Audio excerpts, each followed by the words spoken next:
피부병은 피부염이라고 보통 얘기하잖아요. 그래서 피부염증인 겁니다. 염증이고 그것이 나타나는 여러 가지 다양한 형태에 따라서 뭐 아토피, 건선, 습진, 두드러기 이렇게 이름을 붙이는 거죠.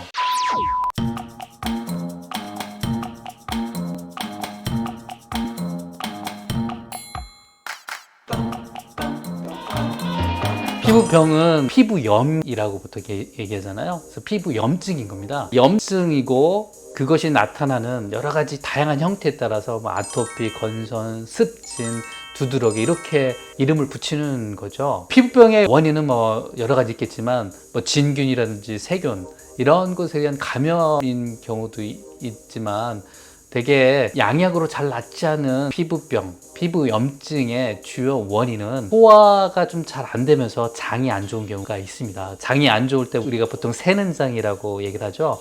그 새는 장이 되면 우리가 음식을 소화시켜가지고 그 영양소만 흡수해야 되는데 영양소뿐만 아니라 우리 몸에 독소까지 흡수가 돼요. 그래서 장에서 흡수가 돼가지고 혈관을 타고 돌아다니다가 피부에 염증을 유발하는 거죠. 그 다음에 또 간에서 그런 여러 가지 독소들을 충분히 해독시키지 못하는 간 독성의 문제도 있고요. 그 다음에 면역력에 영향이 생기면 문제가 생기는데요.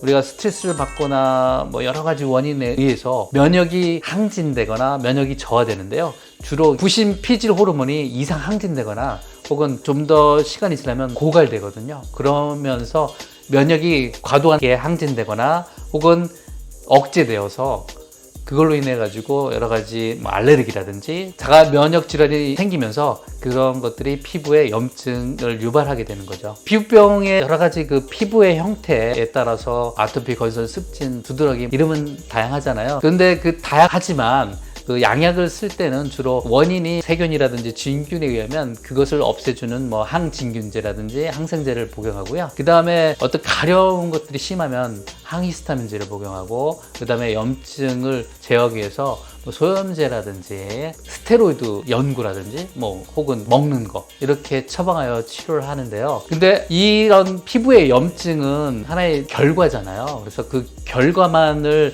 없애주는 소염제라든지 스테로이드를 가지고는 치료가 잘 안 되는 경우가 많습니다. 그래서 그거의 원인이 무엇이냐에 따라서 근본 원인을 제거해야 되는데요. 그래서 한의원에서 한약을 처방하는 그런 어떤 방법론을 뭐 잠시 예를 들어 설명드리면 두드러기가 추운 데로 가거나 혹은 찬바람을 맞았을 때 그때 심해진다면 이것은 차가운 것이 문제다. 그래서 우리 몸을 좀 따뜻하게 덮여주면서 이걸 땀으로 발산을 시켜주면 나을 것이다. 그래서 치료를 하고요. 습진 같은 경우 만약에 음식을 먹고 난 뒤에 좀 심해졌다. 그러면 이것은 식적이 원인이구나. 식적.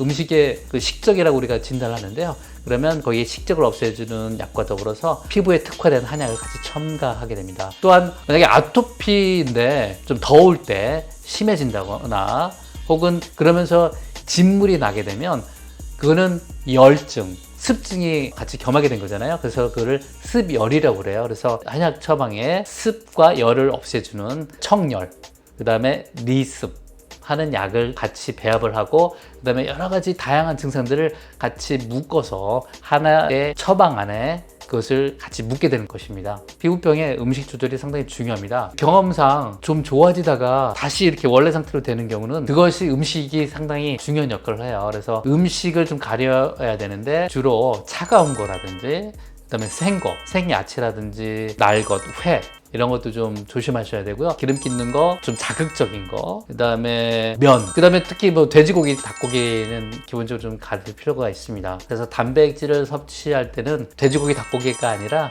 쇠고기는 염증을 좀 덜 유발하는 경향성이 있으니까 좀 그걸 드시고요. 그 다음에 유기농 이런 게 좋죠. 그래서 좀 비싸지만 그 피부가 안 좋으신 분들은 유기농을 해야만 자꾸 그 재발되는 것을 방지할 수 있습니다.